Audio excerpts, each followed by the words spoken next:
Kung talagang gusto natin na maging transparent sa paggastos ng intelligence at confidential fund, simulan natin sa ulo, pababa. Simulan natin sa pinakapinuno, pababa. Pero bago natin gawin yan, siguro itama natin yung tamang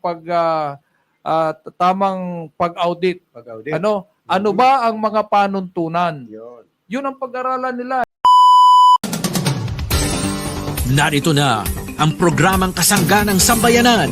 Sama ka na, kabayan! Sandigan ng mamamayan para sa kaunlaran. Pupuri sa marangal na serbidor ng bayan.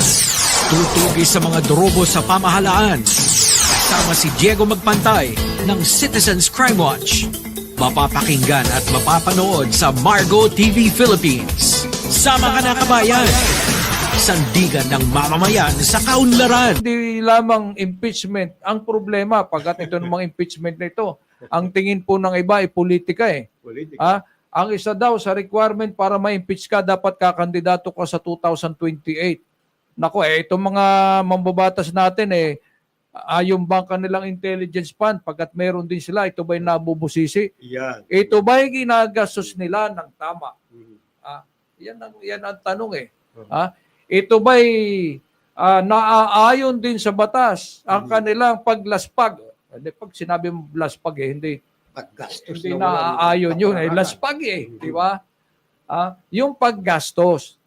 Gawin din ng Pangulong Marcos na i-lay down lahat ng mga government employees, lalo na yung mga department heads, kung meron man silang intelligence fund o confidential fund, i-lay down nila para maimbestigahan din sila, hindi lamang ang pangalawang Pangulo, kundi lahat na ng mga government heads ay i-deklara nila kung meron sila mga intelligence fund at simulan na rin ang Commission on Audit ang pagbusisi.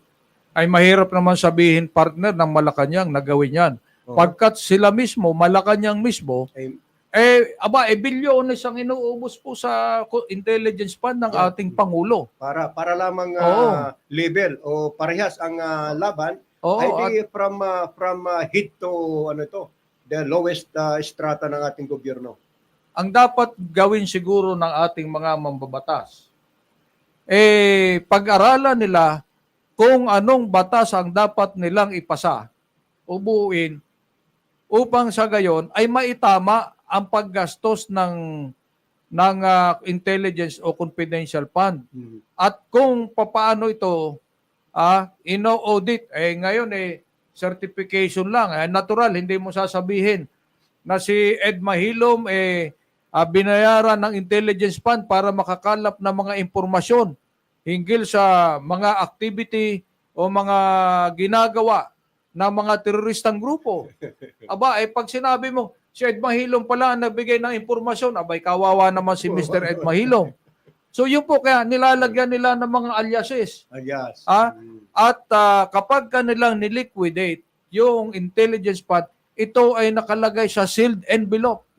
At ang tanging pwedeng magbukas lamang ang mga taga-commission on audit. Yung commission on audit lamang, at hindi mo maaaring isiwalat yan. Alam nila yan tayo nga, alam natin tayo sila pa. At alam nila yon. Lalo na yung mga opisyal na mga ahensya na talagang gumagamit ng intelligence fund. Kung talagang gusto natin na maging transparent sa paggastos ng intelligence at confidential fund, simulan natin sa ulo, pababa. Simulan natin sa pinakapinuno, pababa.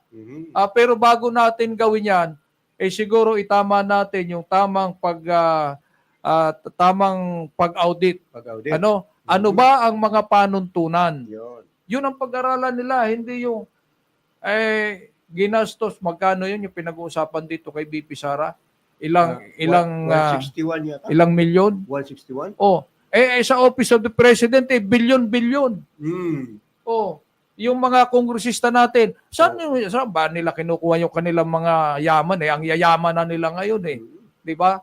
So, hindi naman pwede na kung ikaw kongresista, exempted ka na sa lahat. Yung impeachment case na ito, magiging dahilan lang ito ng pagkahati-hati. Yun. Ah, Mhm.